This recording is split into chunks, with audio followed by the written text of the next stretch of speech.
নমস্কাৰ, মোৰ নাম মনোৱা বাৰাহা বৰা। নমস্কাৰ, মোৰ নাম শ্ৰী অনৱ বৰুৱা। নমস্কাৰ, মোৰ নাম শ্ৰী সুচিতা দুৱৰী। আমি তিনিওজন শিৱসাগৰ চৰকাৰী উচ্চতৰ মাধ্যমিক বহুমুখী বিদ্যালয়ৰ ৬ষ্ঠ শ্ৰেণীৰ ছাত্ৰ ছাত্ৰী। বিকশিত ভাৰত গঢ়াৰ উপায় সমৃদ্ধ ভাৰত ২০২৫। আজি আমাৰ প্ৰকল্প হৈছে বৰষুণৰ পানী সংৰক্ষণৰ উপায়, বৰষুণৰ পানী সংৰক্ষণ কি, ইয়াৰ প্ৰয়োজনীয়তা তথা ইয়াৰ বিষয়ে আলোচনা কৰিম। পৃথিৱীৰ প্ৰায় ২/৩ এলেকা পানীৰে আগুৰি আছে।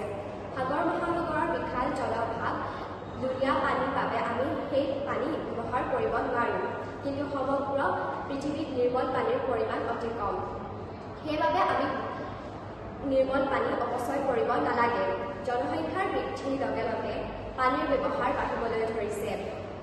বৰষুণৰ পানী সংগ্ৰহ কৰি আমি পানী সংৰক্ষণ কৰিব পাৰোঁ।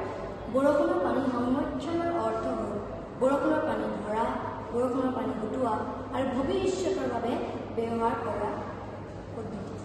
এই পদ্ধতিৰ দ্বাৰা আমি এটা ব্যৱস্থা কৰোঁ। চাদৰৰ ওপৰত অলপ পানী জমা হ'লে পাইপেৰে জমা হোৱা পানী তলৰ টেংকিত সংস্থাপিত কৰা হয়।